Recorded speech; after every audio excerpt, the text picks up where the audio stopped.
President Zelensky in 2021 added St. Michael to the seal of Ukraine, perhaps anticipating dark times ahead. The new NATO Secretary General visited Ukraine yesterday. That's his first official trip since taking office. Let's check in with Joseph Lindsley in Ukraine. Joe, what do you expect to come out of that visit?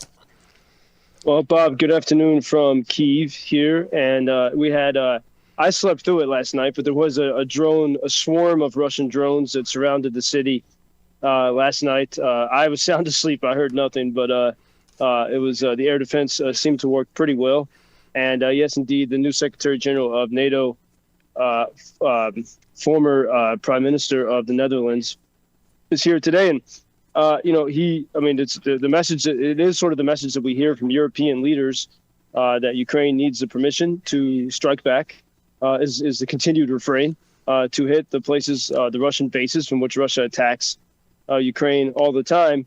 And, there is, you could say, even as I mentioned to you yesterday, we had the Warsaw Security Forum this week, and there are, some voices that are more urgent and other voices that, are, maybe trying to pretend that the problem's not so bad, or they say it's not so bad. But certainly from the NATO Secretary General, strong, decisive support for Ukraine to have a quick victory.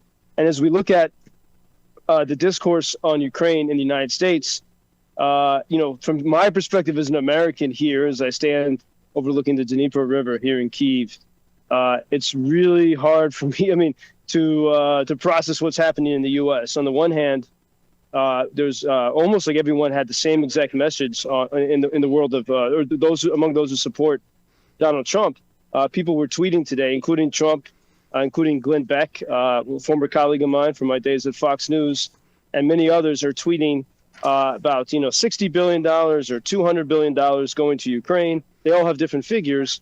And then they say, but no support for the victims of the hurricane in southeastern United States. And so I see this refrain being pushed all over on X, and it's not accurate.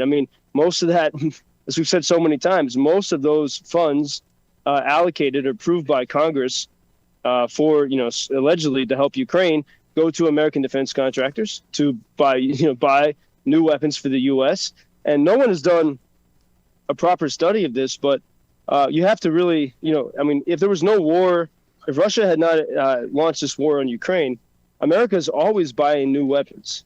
And so, the question I have is, how much is the spending actually increased versus what it would have been if there was no full-scale war here? Because America's, we're always innovating and producing new weapons, and no one has factored that into it. Ukraine sort of gets the blame for anything the Pentagon wants to buy now.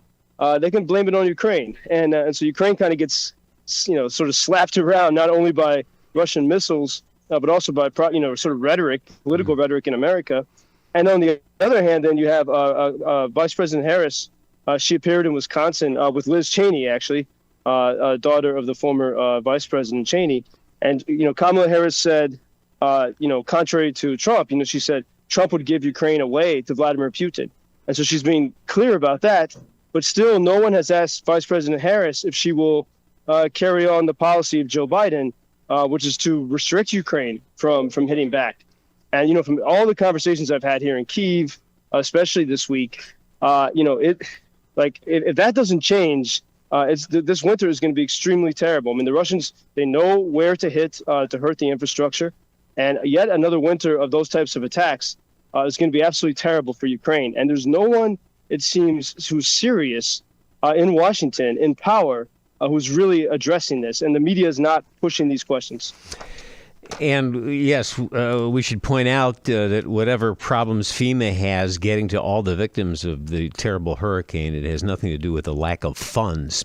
On your point there about the attention given to Ukraine or not given to Ukraine, this email, hello, Bob. I listen every weekday and love hearing Joseph Lindsley's report. I'm appalled by how little time is currently being given to the Ukrainian situation on network TV news these days. Well, some of that, and I'm sure you agree, Joe, is because we're focused on the Middle East right now, aren't we? Well, yeah. I think, the media certainly is myopic. But, for those everyone, I think in Ukraine and some, a lot of people in Israel and in the Middle East, it's plain. Russia and Tehran are not hiding, the fact that they work together. And as I mentioned the other day, the IDF in Israel, the special forces, uncovered, a stockpile of Russian weapons in Lebanon.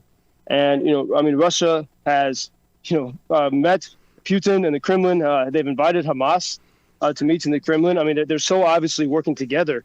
But somehow, both in our media and politics, that gets ignored. And so, and even there's so many strange things that are missed. For example, a few days ago, former President Trump, and by the way, a lot of people write in. I know they text. Sometimes I say President Trump, because we're live on radio. But I always mean to say former president. But that is the standard style, is to give the honorific to anyone who was president. Right. But former president, I'm just getting a lot of heat for that lately, Bob. But the former President Trump, he tweeted a kind of a cryptic tweet. It was a prayer to the Archangel St. Michael. And that was all he tweeted, the whole prayer. It was the feast day of the Archangel St. Michael. And what's weird is, just a few days before, he was castigating Ukraine. And, the only city, as far as I know, in the world that is publicly devoted to the Archangel St. Michael is the city of Kyiv.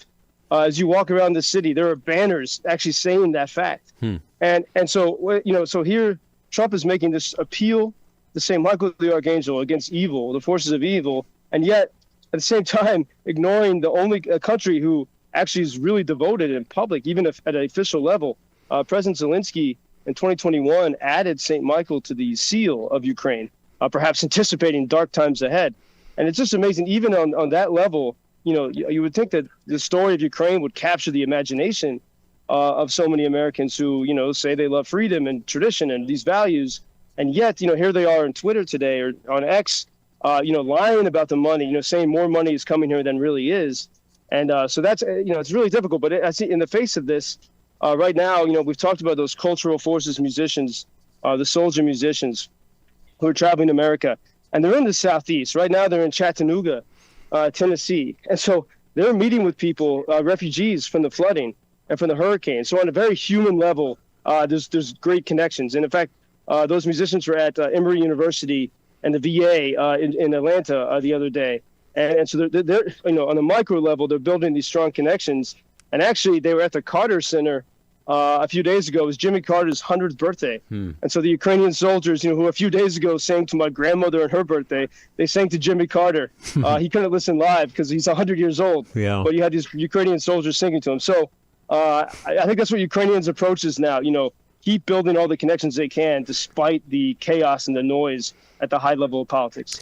And that was a wonderful moment with President Carter. And to listeners who sometimes send us emails or texts and they're upset with you and your frustration with our politics, all I want to say is, Joseph Lindsley is living it every day in the middle of it, dodging missiles, bombs, and drones. So I think you can give him a little slack on that. And, Thanks, Bob. And, I remember I quit my job working for the chairman and founder of Fox News, the guy who got Reagan and Nixon and others elected, because I was so sick of that world and the lack of a desire to pursue the truth. And that's why I'm here in Ukraine every day.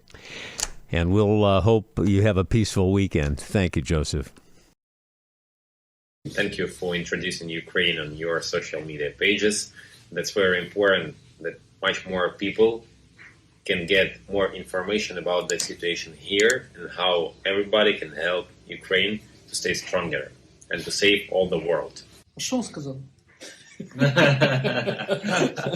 Well, which side are you on? На чьей ты стороне? Come on now. Oh, which side are you on? На чьей ты стороне?